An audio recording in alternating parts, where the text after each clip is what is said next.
ગુજરાતમાં ઉનાળાની આકરી ગરમીનો પ્રકોપ યથાવત છે. હવામાન વિભાગના જણાવ્યા અનુસાર રાજ્યના મોટાભાગના વિસ્તારોમાં મહત્તમ તાપમાન સામાન્ય કે સામાન્યથી વધુ નોંધાયું છે. છેલ્લા 24 કલાક દરમિયાન રાજ્યમાં હવામાન સંપૂર્ણપણે સૂકું રહ્યું હતું. 8 જૂનના રોજ રાજ્યનું સૌથી વધુ તાપમાન અમદાવાદમાં 42.2 ડિગ્રી નોંધાયું છે, જે સામાન્ય કરતા 1.3 ડિગ્રી સેલ્સિયસ વધારે છે.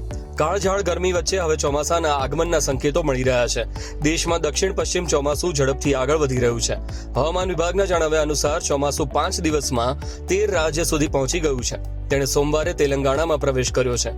ચોમાસું પશ્ચિમ કિનારે હવે મુંબઈથી 150 કિલોમીટર દૂર છે. આગામી 48 કલાકમાં તે મુંબઈમાં દસ્તક આપી શકે છે.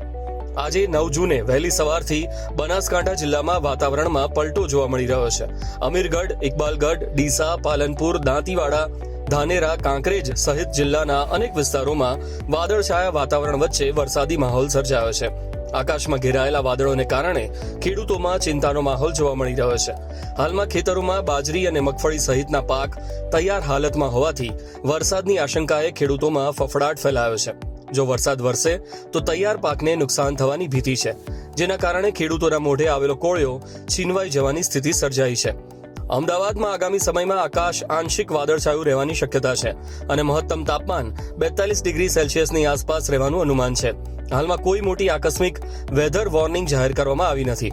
હવામાન વિભાગના જણાવ્યા અનુસાર આગામી અઠવાડિયામાં રાજ્યના મહત્તમ તાપમાનમાં કોઈ મોટો ફેરફાર થવાની શક્યતા નથી. જોકે પ્રી મોન્સૂન એક્ટિવિટીના ભાગરૂપે રાજ્યના વિવિધ ભાગોમાં હળવાથી મધ્યમ વરસાદ કે ગાજવીજ સાથે ઝાપટા પડવાની સંભાવના છે. 9 જૂને દક્ષિણ ગુજરાત પ્રદેશના જિલ્લાઓમાં જેમ કે ડાંગ, તાપી, નવસારી, વલસાડ, દમણ, દાદરા અને નગર હવેલીમાં છૂટાછવાયા સ્થળોએ હળવાથી મધ્યમ વરસાદ પડવાની શક્યતા છે. ઉત્તર ગુજરાત પ્રદેશના તમામ જિલ્લાઓ, સૌરાષ્ટ્ર, કચ્છ અને દીવમાં, દક્ષિણ ગુજરાત પ્રદેશના બાકીના જિલ્લાઓમાં હવામાન શુષ્ક રહેવાની શક્યતા છે. 10 જૂને દક્ષિણ ગુજરાતના જિલ્લાઓમાં જેમ કે ડાંગ, તાપી, નવસારી, વલસાડ, દમણ, દાદરા અને નગર હવેલીમાં છૂટાછવાયા સ્થળોએ ગાજવીજ સાથે હળવાથી મધ્યમ વરસાદ પડવાની શક્યતા છે. ઉત્તર ગુજરાત પ્રદેશના તમામ જિલ્લાઓ, સૌરાષ્ટ્ર, કચ્છ અને દીવમાં, દક્ષિણ ગુજરાત પ્રદેશના બાકી જિલ્લાઓમાં હવામાન શુષ્ક રહેવાની શક્યતા છે. તો 11 જૂને દક્ષિણ ગુજરાત પ્રદેશના જિલ્લાઓમાં છોટાઉદેપુર, નર્મદા, સુરત, ડાંગ, તાપી, નવસારી, વલસાડ, દમણ, દાદરા અને નગર હવેલીમાં છૂટાછવાયા સ્થળોએ ગાજવીજ સાથે હળવાથી મધ્યમ વરસાદ થવાની સંભાવના છે.